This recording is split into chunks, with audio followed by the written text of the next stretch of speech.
I'm Simone Miller, the founder of Zen Belly, and today I'm going to teach you how to cut up a whole chicken. It's probably easier than you think.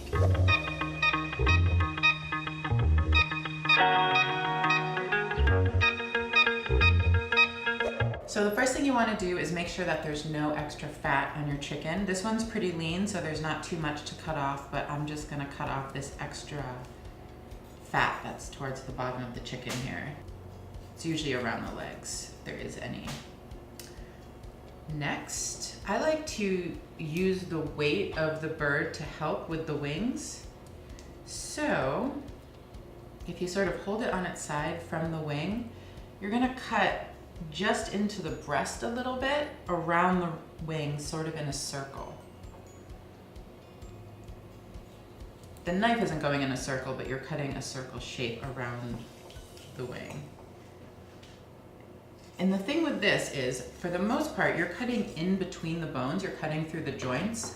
So you might picture doing this as something like you're hacking up bones, but really, if you can see, this is like the end of the bone here. I didn't actually cut through it, I cut in between it, so it really wasn't that much effort. And then I'm gonna do the same thing with the other, just hold up the other wing and do the same thing on the other side.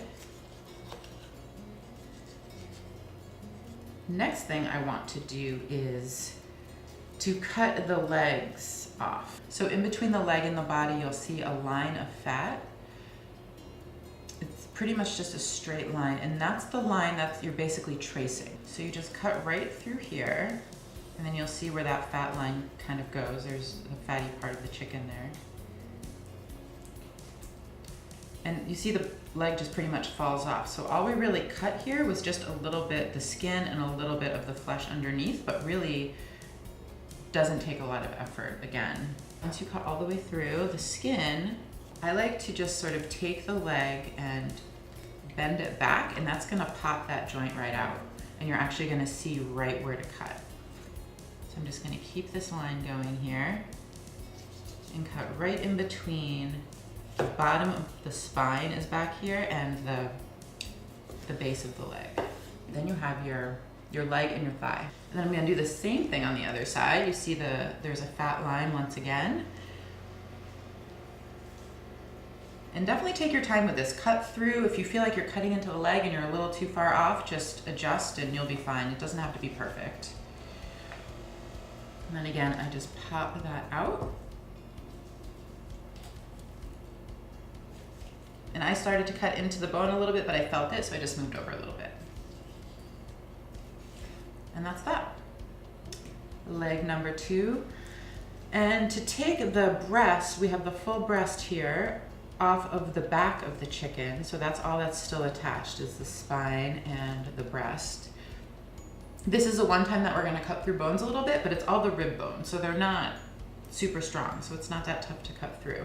So basically, I'm just gonna cut straight through. I'm not gonna cut towards myself because that's not safe, but I'm gonna show you that. I'm just gonna go right through here.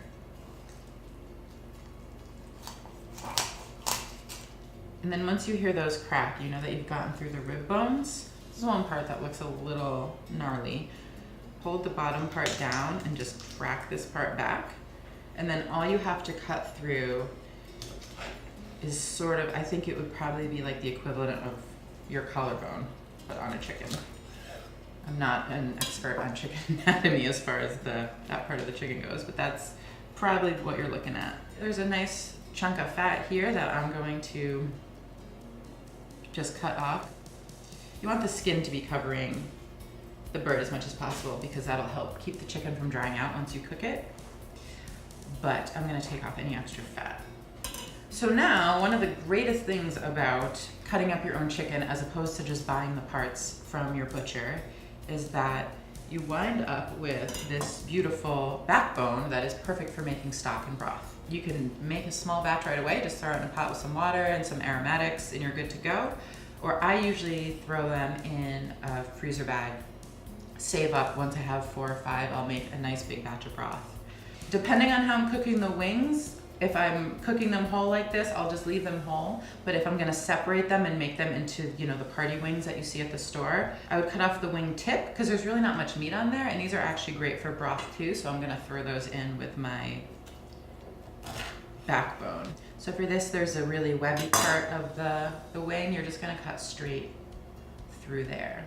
And you can see, I mean, if you can picture what the wings look like when you buy them in the store, when they're already separated, you can sort of picture what you're going for, and you can see the shape that they would be if they were already cut.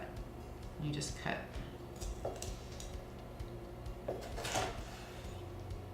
So you have your little drumette and you have your wing.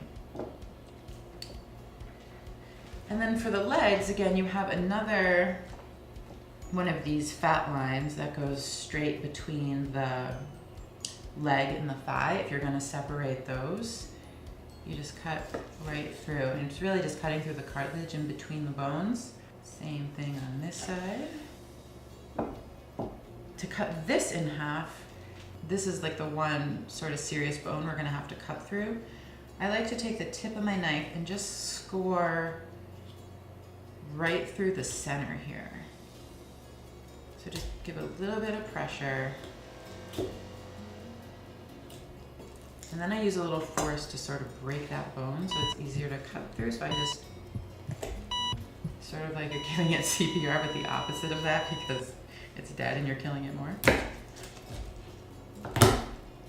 And then this is the one bone that you really have to cut through. So make sure you use the base of your knife for that. So then you have your two breast halves. Depending on how I'm cooking this, I might cut this in half so the pieces are more even. Sometimes the breast, if they're large, I will do that. But if the breasts are on the smaller side, I'll leave them whole because the white meat cooks quicker and it'll actually cook more evenly if you leave them whole, even though they're larger pieces. And that way, if you want to serve them into similar sized pieces at the end, you can cut them in half after you cook them, but leave them whole while you cook them.